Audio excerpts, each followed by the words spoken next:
Do you hear me more clearly right now? Let me know. Just say yes or no. That's all I need from you.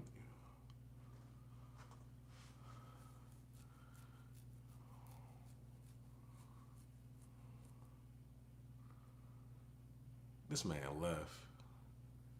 That was wild. Can you hear me?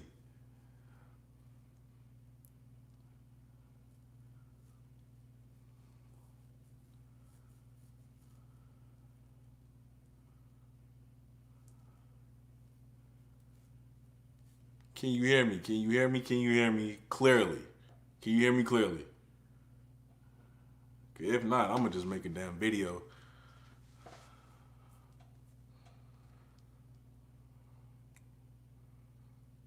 Let me know. All right, bet. Think you can hear me clearly, Marcus? All right, bet. We in business. We in business. Shit be stressing me out. All right, let some people get up in here. Hey, I just want to, like I said, bro, they got to stop doing that to me.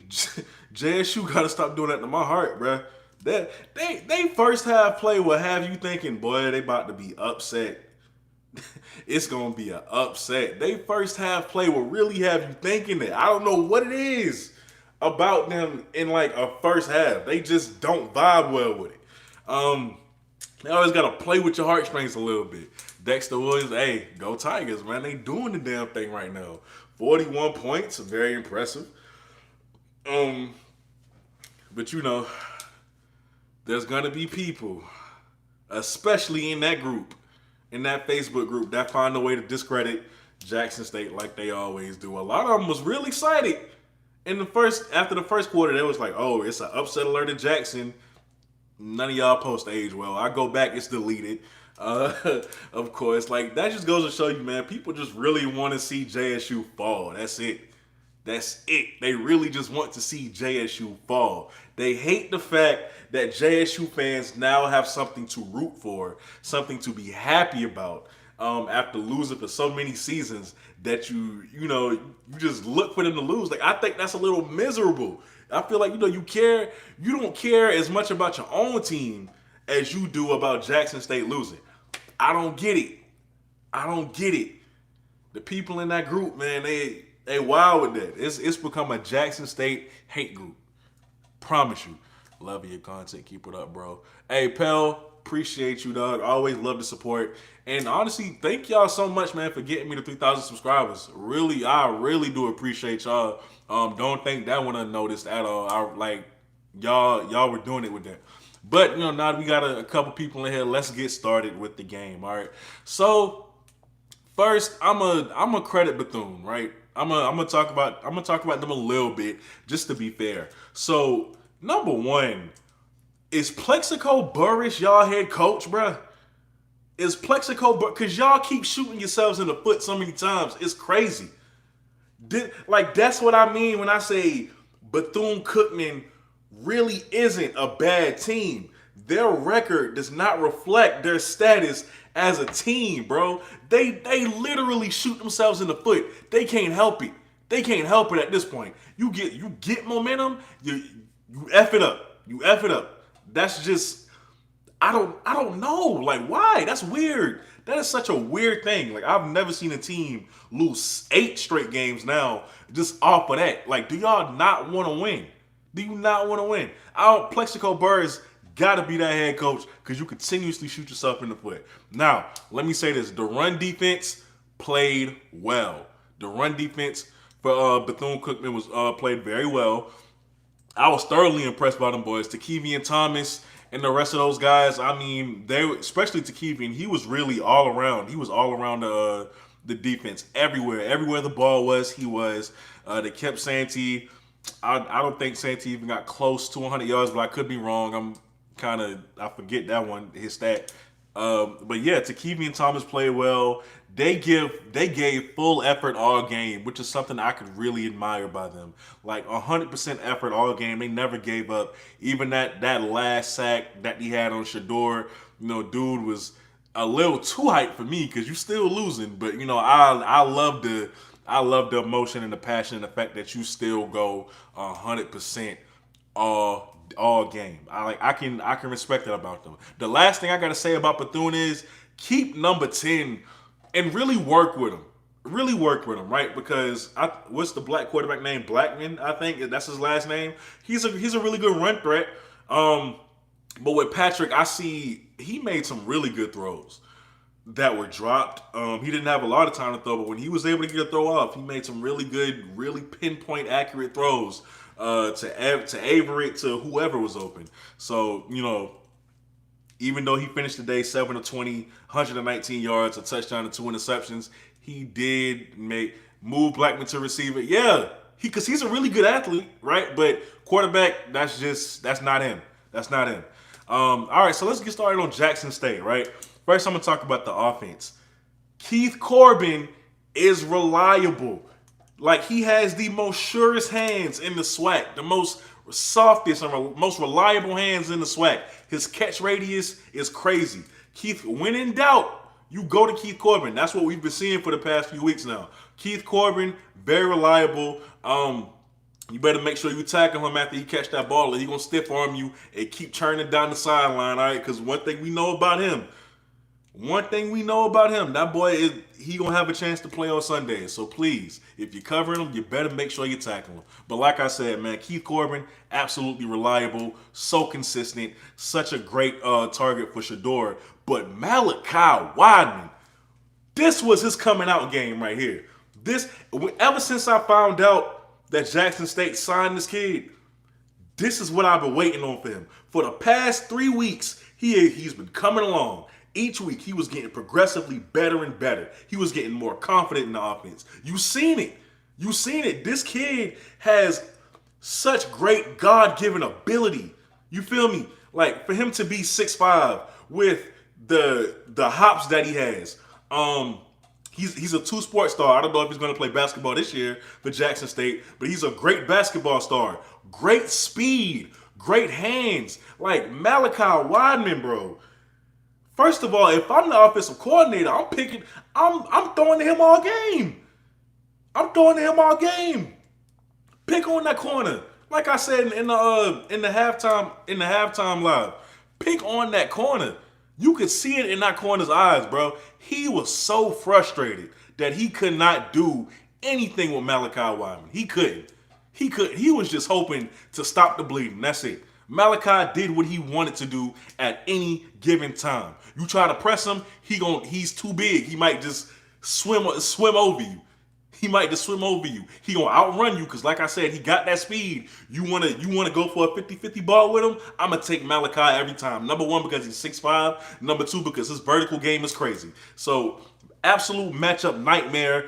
Malachi Wideman finished the day with 9, 10 catches, 4 touchdowns, and that last touchdown. Oh my God, the way that boy stretched out to catch that ball. I jumped up in my seat.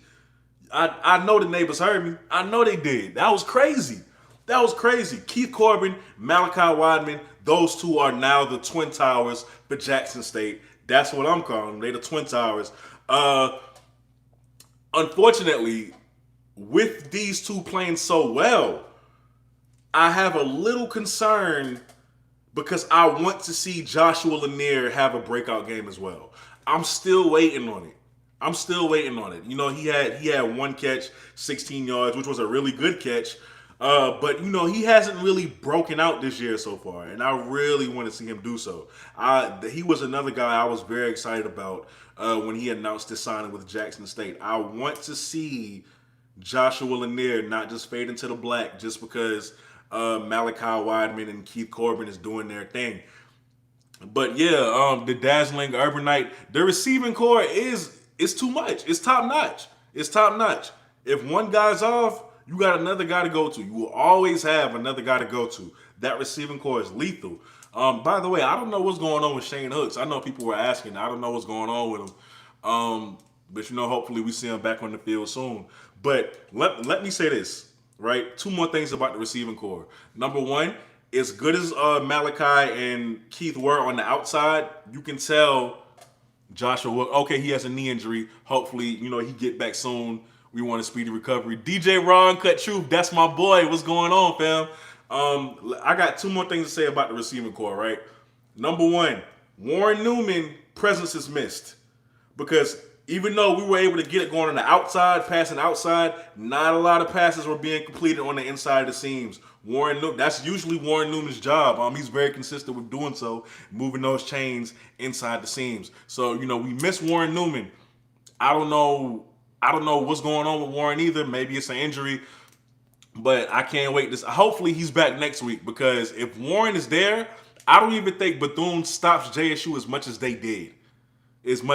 I think it's just complete domination at that point. So yeah, you miss Warren Newman, and what was the last thing? Oh, we still on this year, so I ain't gonna get too much in the next year. I ain't gonna be that person. But let me say this: Tony Gray's hurt, K. Bryce. Next year, that receiving core, Quadarius Davis is not good. He redshirted this year, but when Quadarius Davis gets in there, with Malachi Wideman, with Allah, with Trevontae Rucker, oh my goodness. Oh my, but hey, Jackson State just getting started. That passing game just getting started. You gonna see this for a few years, and don't let them re-up in this recruiting class. Don't let them even come near the success they had with this past recruiting class. It's going up next year. Oh, it's going up next year. You improve on this offensive line like you've done from the spring. If you improve even more from next year, oh my God. Oh, it's up. It's up. You gonna really see a passing attack from Shedeur. Know that. It's gonna be up next year. I can't wait. But that's down the road. I just want to say that. So one concern, right? The running back, we need to see better pass blocking from the running backs as well. Blame that O-line for the majority of those sacks. But with that being said, when you look at some of the replays, Santi Marshall, a guy like a safety will be coming on the blitz, and he tries to chip him, but he doesn't do it the right way. Like, he just tries to put his body in the way, and it doesn't work. And Shedeur always gets hits from behind. Put yourself in there, make that block, and protect your quarterback. We need to see more of that from our running backs. Warren has missed for sure. But why did the play calling change? I have no idea why the play calling changed. No idea. I think some person in the last live even said that TC wasn't calling the plays this game. I don't know how true that is. I guess Coach Prom's presence really just changed up a lot of things, and they had to change up a lot of things for this week. I expect them to go back to some sense of normalcy next week, but they really, and by the way, before I forget, let's give credit to Coach Harrell. He did a really good job, a phenomenal job really, acting as interim head coach for this week. Give that man credit, okay? He took all the momentum changes that happened in the first half. He took that. He didn't panic. He didn't go away from the game plan that JSU already had set, and he led those kids to a win. He might not have been able to provide what Coach Prom can provide as far as motivation, but he did his job. He really did do his job. Coach Thurman. I'm going to get to the defense later. I'm still on the offense. All right. Here's my next question. Is Shedeur speed training? Does Shedeur have parachutes on running that practice that we don't know about? That boy looks faster. Shedeur look a lot faster than before. I don't know if y'all noticed that, but that run he had versus A&M versus the touchdown run he had today, he looked a lot faster. Y'all bet not let Shedeur get speed to him because it's over. It's over. All right. Like, for him to have the speed that he does already, man, I'm not going to compare him to Lamar or nothing, but I mean, his scrambles are looking crazy. His scrambles are looking crazy. That's a part of his game I didn't even think that he could bring to JSU, right? And he's doing it. So dude looking like Houdini in the pocket. I mean, you finished the day 18 of 25, 4 touchdowns, a 72% completion percentage. That is really good. 309 yards passing. He's dead. And here's the thing, right? we really need to give credit to Shador being deadly accurate in the run while he's on the run. No, he's deadly accurate. The passes aren't being completed because of drops. But when Shador's on the run, since Alabama A&M, I'm gonna always go back to that play he threw to Warren Newman on the sideline. They went past two defenders, pat between a defender's hands, and hits Warren Newman in the face mask. Shador is deadly accurate on the run. Right now, he is the best quarterback in the SWAC, above Jawan Pass. Akil Glass ain't in the conversation no more. Not right now. Bro, Shador the best. He the best quarterback in the SWAC. Shador's the best quarterback in the SWAC. Let's give it to him. No more hating on that man because he's a freshman. All right, I don't want to hear, well, he should be with the receivers that he has. Akil Glass got a great-ass receiving core, and he ain't playing so hard right now. Jawan Pass would be number one if he can be consistent. If he can be consistent on a weekly basis. But some weeks he'll give you a 300-yard pass performance. The next week he'll give you barely over 100. So Shador, Jawan, Felix Harper, those are the top three right now. But I got to give it to Shador. Now, so I talked about Warren Newman. Talked about Joshua Lanier. Like I said, I want to see Joshua Lanier break out. I really do. I want that for him so bad because he's patient. He's patient. Every time a receiver makes a play, you see Joshua Lanier. He's coming up. He's congratulating them. Hey, great job, great catch, all that. I want Joshua Lanier to break out, man. Like, he is a kid who has great talent. He's a senior, so you don't know what's next for him right now because really he hasn't had that game yet. We're halfway through the season. I really just want to see him break out and, do his thing. I really do. Now, let's get to the part that wasn't so good about the offense. The offensive line got their ass whooped for at least part of the game, right? Here's the thing that I keep saying about the offensive line. Every game, they'll show you dominance for a few plays, and then they'll get their ass whooped for a few plays. Make up your mind as to what kind of unit you want to be. Now, Tony Gray was hurt. Tony Gray was hurt. I'll give you that.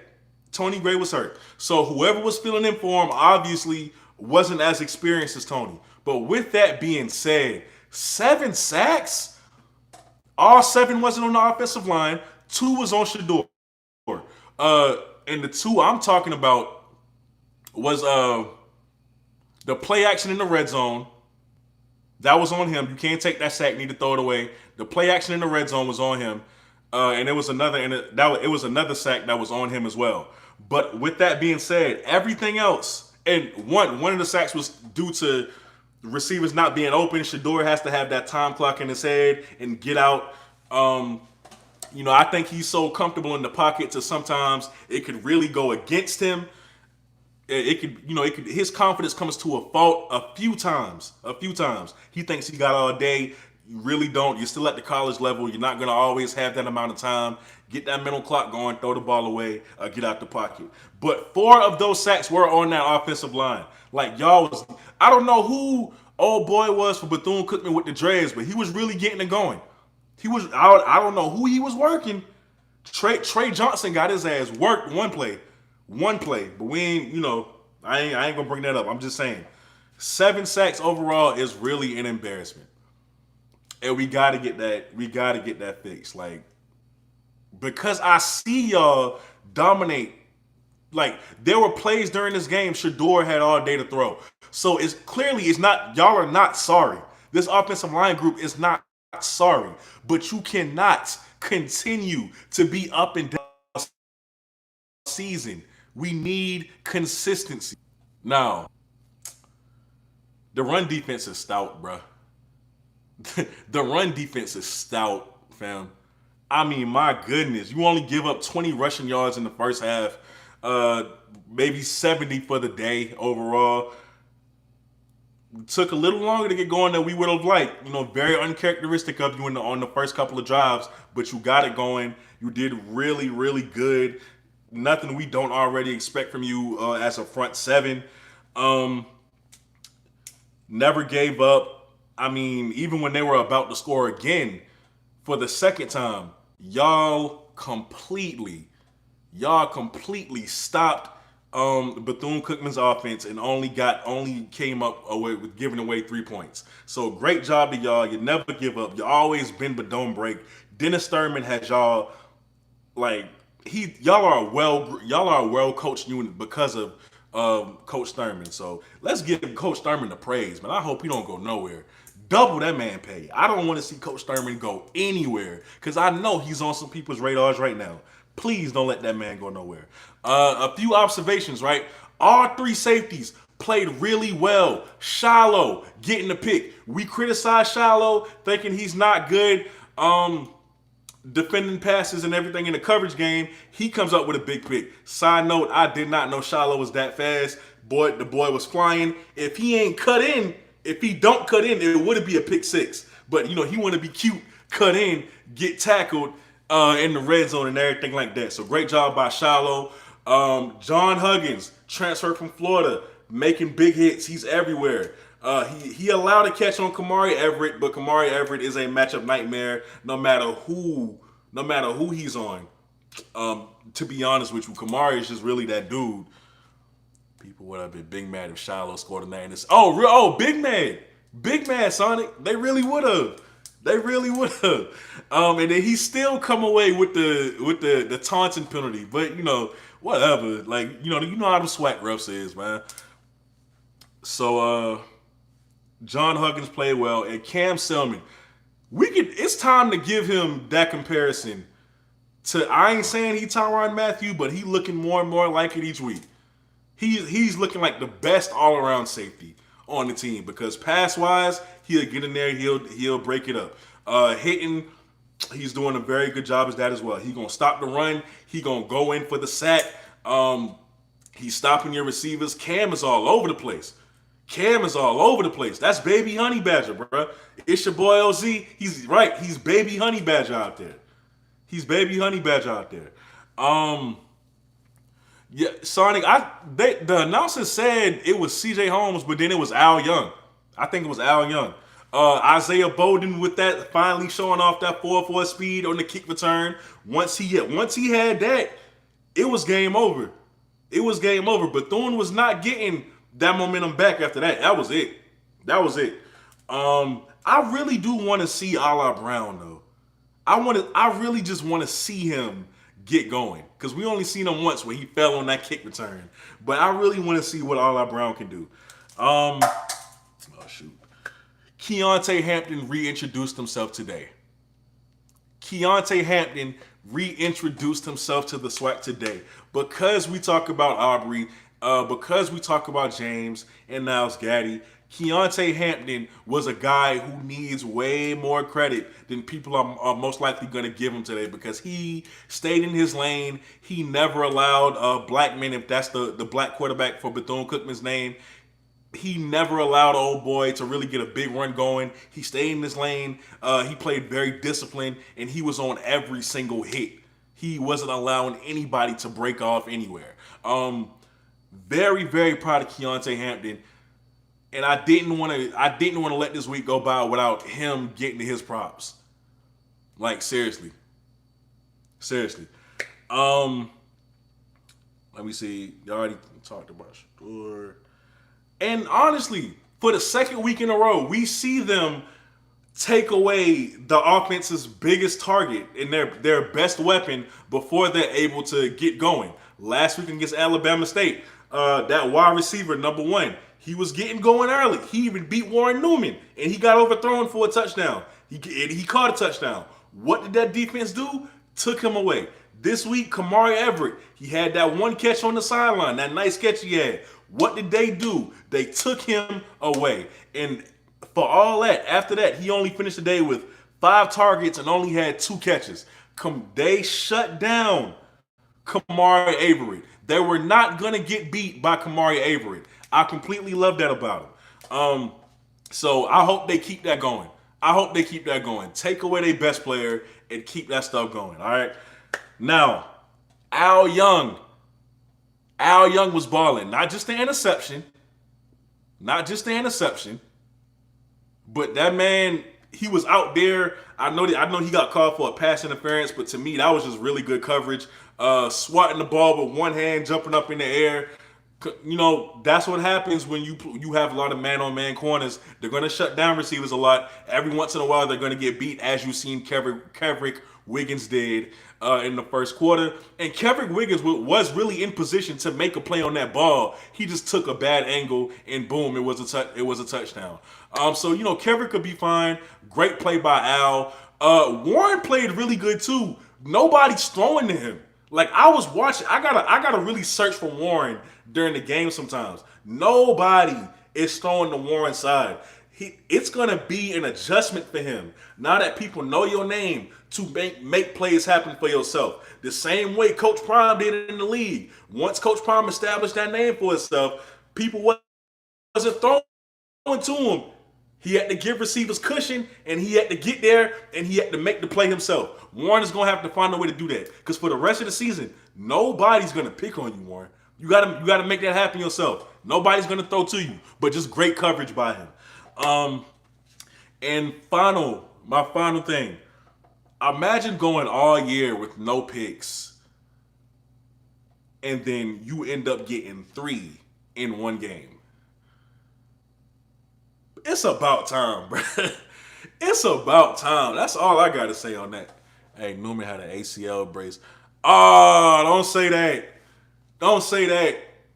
Everybody pray for Warren Newman. Don't say that. Oh man, I don't want to see that happen for him. I don't want to see that happen for him, man. Warren Newman is a favorite of mine. He's a fan favorite. Please, man. I hope that ain't nothing to do with his ACL. Obviously and honestly, I hope he makes a speedy recovery, because I want to see him back on the field, bro. I hope ain't nothing wrong with his ACL. I ain't even gonna entertain that energy. Hope he comes back. I hope he comes back really soon. But yeah, man, you go all year with no interceptions, and then you have 3 in a game. It was a breath of fresh air. I mean, because your coach is Coach Prime. You know, so it's like you couldn't go the whole year without some picks. You really couldn't. But you know, honestly, seeing Shiloh get that first pick, I was very excited. Like, I was very happy. You know, just because we had that doubt about him, and he just proved to everybody, like, hey, I'm the jack of all trades. You know, I'm CEO of Headache Gang, but I could also be a part of the ball hawk community if you want me to as well. So just great job by Shiloh. And my overall takeaway from this is, stop doing that to our hearts in the first half of games. Just stop, please. I can't take it no more, bro. Like, I hate looking at the game like, is this really gonna be another Orange Blossom Classic? Like, is this really gonna be a low scoring game? Are we really gonna be on upset alert this week? I don't want to see it no more. I don't want to see it no more, bro. Gotcha, because I don't know how to pronounce that first one. I appreciate it. But yeah, man, I was very impressed by the second half surge that this team continues to do. Apparently, they just like playing with everybody's heartstrings and stressing them out. I can imagine how Coach Prime felt watching it at home, especially in that first half. I know there were a few times he probably jumped out his chair. Shiloh getting hit like how he did on one of them sacks. The penalties. The penalties got to go. The penalties got to go. Let me talk about that too. The penalties really have to go. I'm tired of seeing illegal procedures. What's up with the face mask penalties? Like, I get a few of them because a lot of y'all swarm to the ball, and I love that about you, right? I love that about the defense. But it's like a face mask penalty is happening every week. What are the tackling drills like that you don't know where to put your hands? Like, what are the tackling drills like that you don't know where to put your hands? Like, come on, bro. Stay away from that face mask area. Please. Please, please, please. And for those of y'all who just coming in, like I said about Bethune, they're gonna beat somebody this year, right? Their record does not match how good of a team they really are, but I really do believe Plexico Burris is the head coach for Bethune-Cookman because they shoot themselves in the foot a lot. Plexico Burris has some ties to Bethune-Cookman because ain't no way in hell You get all that momentum and shoot yourself in the foot like that. That's crazy as hell. I'm sitting there watching. I wasn't rooting for Bethune, of course, but I'm sitting there watching them like, ain't no damn way. Like, just imagine how frustrated you got to be as a coach. You have the number one team in the SWAC on the ropes, the number 20 ranked team in the country on the ropes as an 0-17 team, and you make it a mission to destroy yourself in the momentum that you've built for yourself. You make it a mission. Oh Lord. Like, I don't get it. Lord knows I don't get it. Let me read some of these comments. I get up out of here. You know, it's the last day of the fair. You know, I'm going to take my girl out, have a good time, especially now that Jackson State has won. I can really enjoy my night. Like I said, hey, by the way, y'all going to be getting some videos from me through this week. You know, I got a little break from work. I got like 5 more days before I got to go back. Got a little vacation, so y'all going to see some videos from me and everything like that. So more content is on the way, and work isn't going to deter from that. Let me read the comments. Yo, Sonic, I want to know. I'm trying, like, y'all don't know how much research I'm doing and how much, like, I'm trying to study every day, trying to find something regarding Jackson State recruiting wise, but it looks like they aren't going to reveal anything until December. They aren't going to reveal anything recruiting wise until December. So unless somebody slips up, I can't find anything. Like, you know, I'm gonna drop a video for Moorhead, a MEAC school, all right, about a guy that they just offered as well. I'm finding recruiting information for other schools, but for Jackson State, it's becoming increasingly hard. They're doing such a good job of keeping that under wraps until December. I just don't think we're going to see anything. I don't even think we're going to find out who exactly for sure was at the homecoming game. Morgan State, thank you, Sonic Boom. My God. Morgan State, I got a video dropping on them and this incredible running back that they offered. I think he's out of the state of New York. That's a video you're gonna want to check out. Also, please go back and look at my live interview with Shaquan Davis, the star receiver for South Carolina State, aka Baby Megatron. They call this man Baby Megatron for a reason. Dude averages 24 yards a catch. For those of you who don't know, I picked South Carolina to go to South Carolina State to go to the Celebration Bowl. Because, you know, I'm from South Carolina, that's the home team, everything like that. I almost went to school there, didn't, because I had a scholarship, but I almost went to school there. So, you know, I root for them.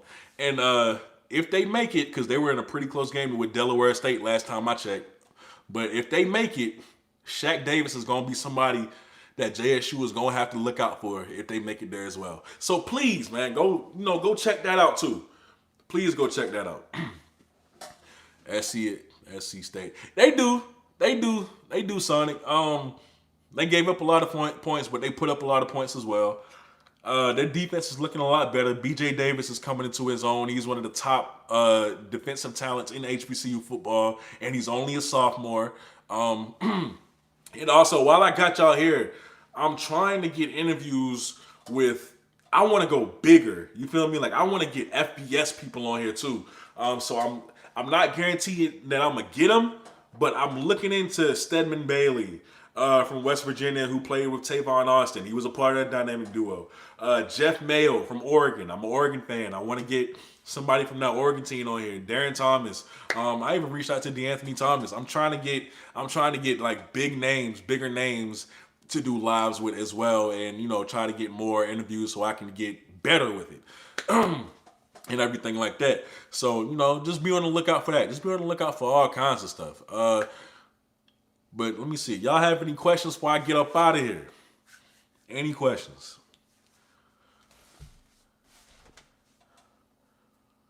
We all know Glimph is locked in. Yes, Trey Glimph is still locked into Jackson State. Anybody who follows him on Instagram, you would know that he took a visit to North Carolina State today. And he looked like he had a good time. Please understand, well, Louisville. please understand that because Trey is such a good kicker, and more schools are finding out about him, he's gonna get a lot of interest.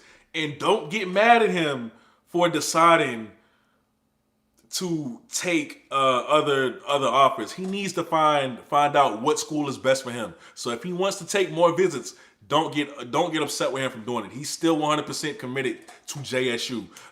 And as a matter of fact, I think Georgia State is showing pretty serious interest in him as well. So his recruitment is heating up, but he's still 100% Jackson State. And if he signs with Jackson State by National Signing Day, trust me when I say that kicking game will go up next year. FAMU's definitely balling. FAMU is definitely balling. Isaiah Land, dude, just bursting onto the scene. I ain't never even knew about him. Marquise Bell, Marquise Bell is a guaranteed draft pick at this point. Dude is showing up versus SWAC talent. He's showing up versus FBS talent. It don't matter. It don't even matter no more. Marquise Bell is a dog, a straight dog. Rashawn McKay playing a lot better since week 1. He's a lot more consistent. Who you winning the Prairie View versus SU game? I'm going to go with Prairie View. I think when Jawan Pass is on, he's on, right? And when he's on, not many teams can stop him. So I'm going to go with Prairie View. I'm a big fan of Jawan Pass. I wanted him to work out of Louisville, but Malik Willis came. He's much more of a Lamar Jackson than Jawan Pass was. So, you know how that went. Now he's at Prairie View. Valley moving the ball. Valley ain't no pushover either. I know that's next week for JSU. Valley ain't no pushover. Valley is not no pushover. So I'm waiting to see how that go. Prairie View is on point. I can't wait to see that SWAC championship. I know that. You keep Jawan Pass to a bad day, it's over with. He's the nucleus. Jawan Pass is the nucleus. You got to get him into a bad game. You got to. Get in his head. And with this defense, I know they can do it. But the first half struggles got to stop. It has to stop. And they'll be fine. Anything else?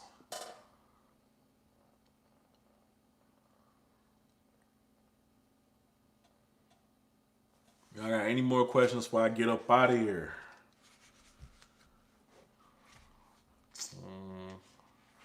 Never mind, fam. You did score a touchdown. My bad.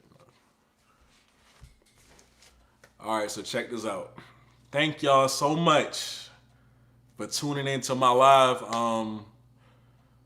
Really do appreciate y'all a lot. I didn't think I would get this much people at one time. Hey, do me a favor while y'all here, DJ Raw Uncut Truth. For some of y'all who don't know who he is, please subscribe to his channel, especially if you like the NBA too, because I'm a big LaMelo Ball fan, and I go to him for that info. But anything SWAC related, right? Anything that he talks about, it's such unbiased and so real and so informative, and I just love to listen to it. I really do. So, check his channel out, subscribe to his channel and everything like that. Dude is the truth. SWAC and the Food podcast, y'all know how them boys get down. They're very funny to watch. Coach Simmons, all those guys, man. But anyway, listen, I'm finna get up out of here. Gotta get ready. Thank y'all so much for supporting this live again. I really do appreciate it. Thank you for getting me to 3,000 subscribers. That does not go unnoticed. I love y'all. The JSU community is a big reason for why my channel is continuing to grow. And I just want to let y'all know the whole HBCU community, but especially the JSU community. Thank y'all so much. Marcus Berry, I definitely will. Thank y'all so much, man. I really do appreciate it. I'm gonna check out the rest of the SWAC games while I'm on a date with my girl tonight or whatever. I'm not gonna get in trouble though. So please continue to support my content. Like this video and everything like that. And with that being said, man, you are watching the CFL podcast, and I'm out. Peace.